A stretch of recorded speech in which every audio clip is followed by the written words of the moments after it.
especially a lot of new job positions in recent years are mostly related to big data and AI.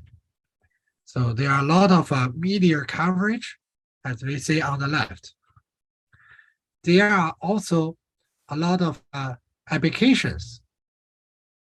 For example, the game Go, which is an ancient game developed in Asia.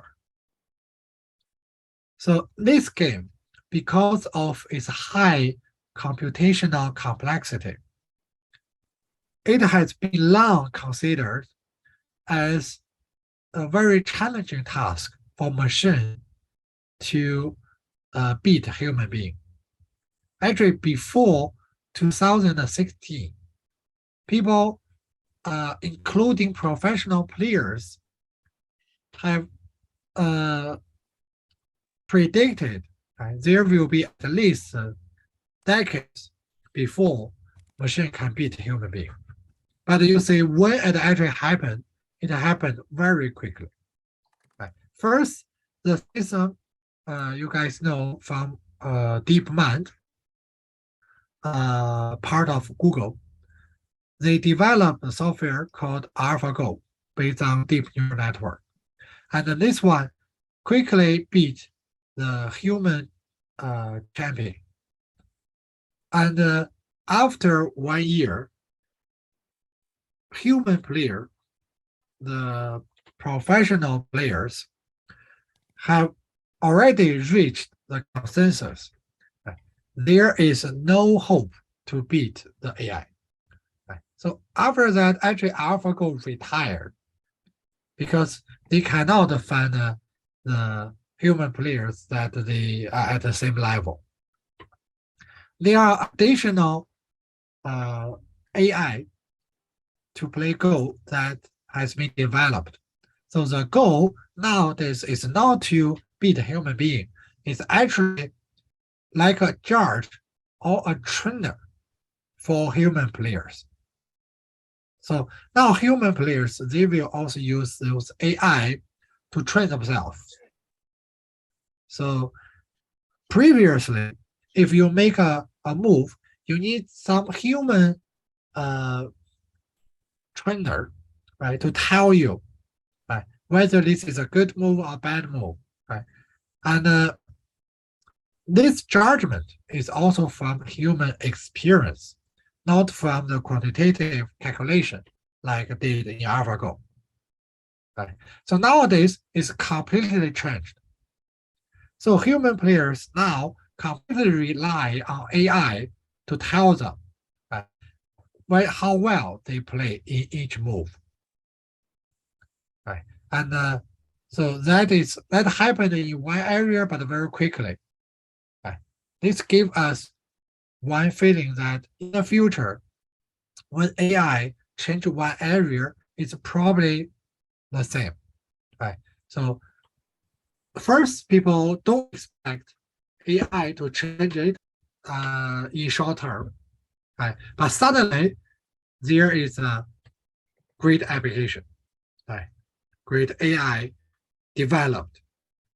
This AI can beat a human being or reach the goal. Then very quickly, it will bypass human being.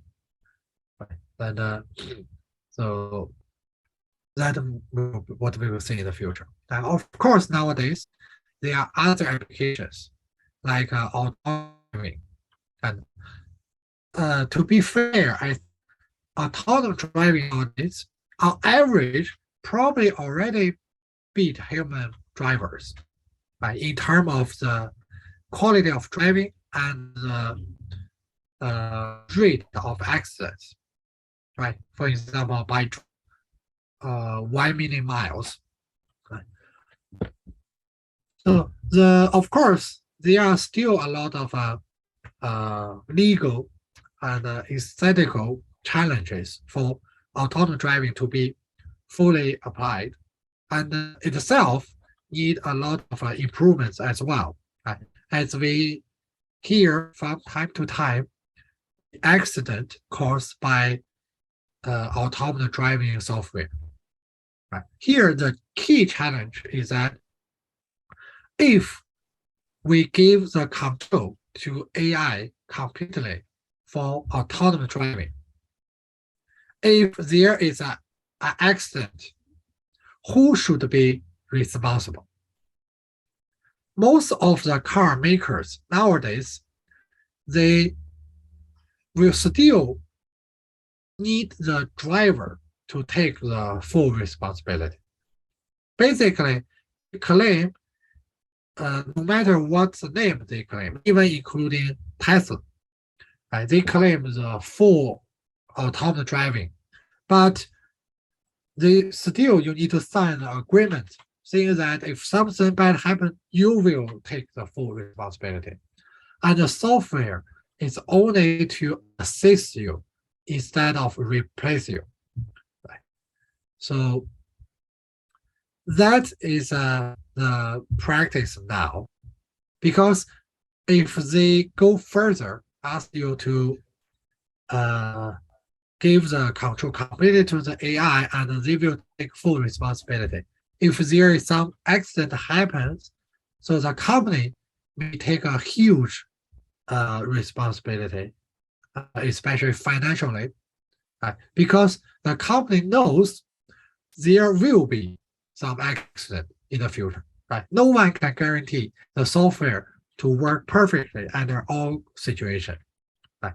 Like no one can guarantee for human being to drive in accident-free manner, right, all the time. Right? Therefore, that is a future challenge. On the other hand, right, to think about the threats to autonomous driving, right, the security is a big problem. Right? As you see in a lot of scientific fiction, sci-fi movies. Right? There, if we all get used to give the control to the AI, and the AI eventually is a software. Right? And as a software, it has the potential to be hacked.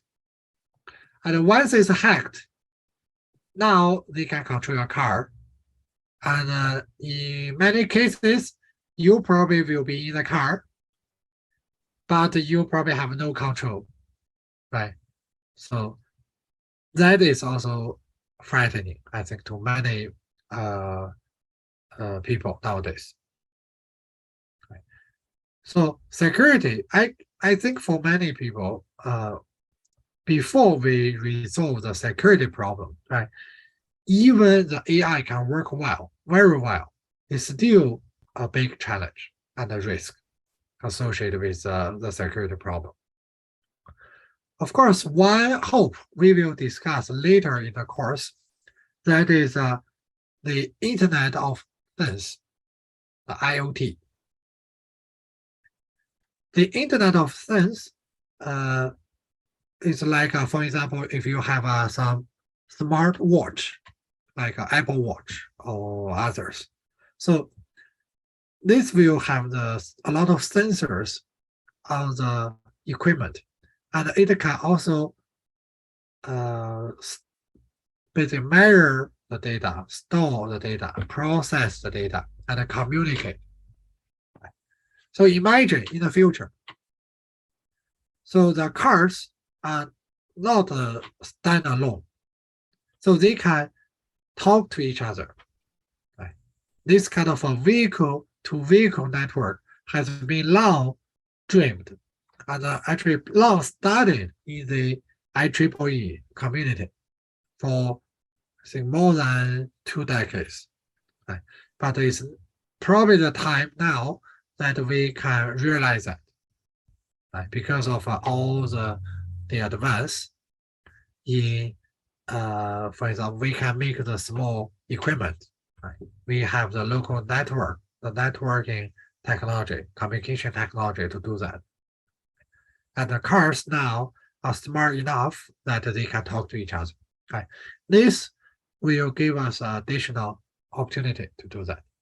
As we talk about this one, so I do need your feedback on one topic. So last on Tuesday, I asked you guys that the potential to do a IoT project and all with blockchain during this course. So the background is that I while actually I was approached by a software engineer in a company. The company is working on the blockchain platforms for the Internet of Things applications. So he approached me because the company want to do some educational outreach and activities. So from my side, I feel like if they can give us some hands-on experience and to do something that will be great and for both our education and for your future career, right? Because what they do is in the real world. It's a real company. They got the 10 million VC investment earlier this year, so they are moving well. And the blockchain technology and also the IoT technology are both, I think, will be very important in the following decade. So for you guys, it should be a good opportunity. But the feedback I want to get from you guys are, what do you want to get from the company? Right. Anyone, if you have any idea, you can unmute yourself or put it in the chat box.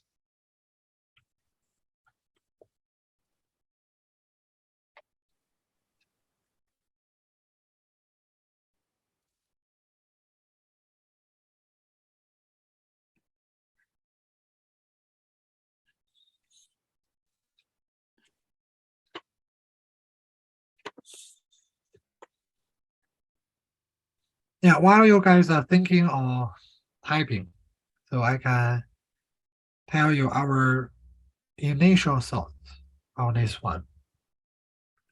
So we were thinking that they can hopefully give us a guest lecture and to tell us what they are working on and how we can use their platform. It's like a tutorial.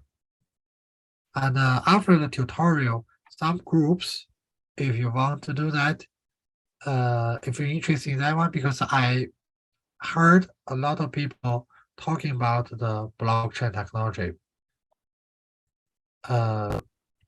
Then we can basically work with them to get some project done. So the project, I saw one question in the chat box, ask whether they have a project that we can work on. So I will ask them next Monday when I meet with them. Give me a second, let me write it up.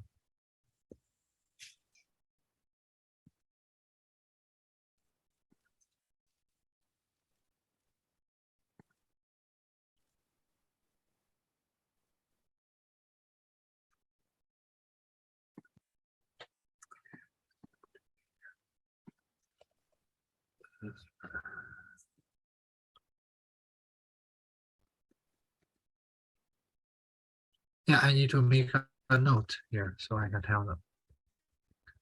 Any projects.